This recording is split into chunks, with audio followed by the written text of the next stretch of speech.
My name is Ruth Johnson and I'm the Dublin City Archaeologist here in Dublin City Council, and we're standing in the Quay venue, and right behind me here is the oldest surviving section of the town walls of Dublin.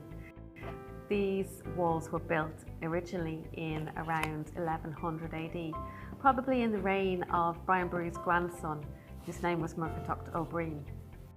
When it was built, this was actually on the waterfront, and it would have served as the waterfront defences at Quay.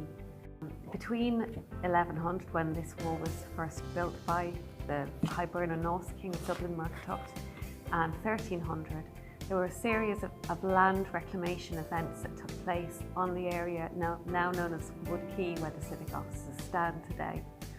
And here in the Quay venue, we'd actually be in the water of the Liffey in the Middle Ages, and this was all reclaimed by deliberate dumping of gravel and building of walls and revetments between 1100 and 1500.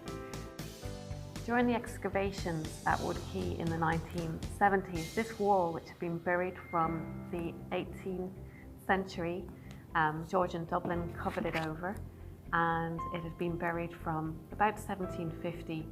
And then in 1968, an archaeological surveyor who was working with the National Museum of Ireland team here at Wine Tavern Street reported in various newspapers that if they excavated Quay to construct the civic offices, we were likely to uncover the city wall. And that's exactly what happened. So after 200 years of the wall being buried, or over 200 years of the wall being buried, archaeologists started to uncover this wall.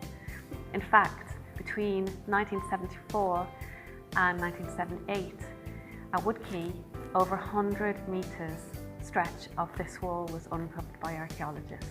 There was never an intention at that point to remove the wall.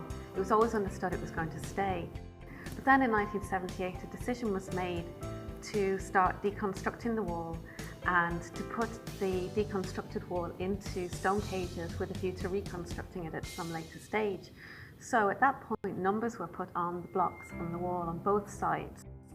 And as you can see behind me, the numbers are still on the wall. These numbers are part of the wall story.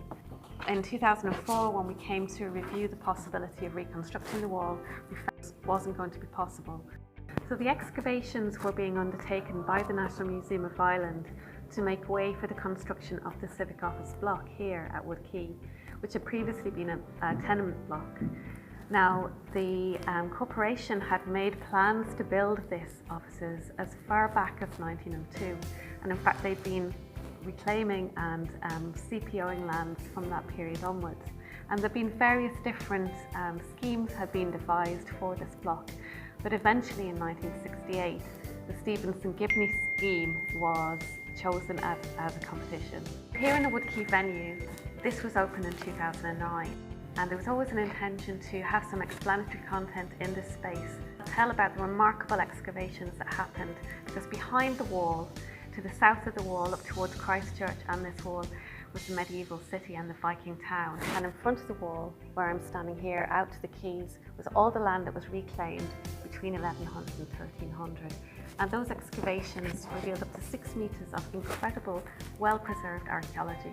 Over 200,000 artefacts were excavated in a period of 10 sites over 18 years by 2 different directors, Pat Wallace and Brendan O'Riordan. It's the most incredible Viking excavations that have ever taken place outside of Scandinavia, and it's something that we really want to celebrate here at Quay.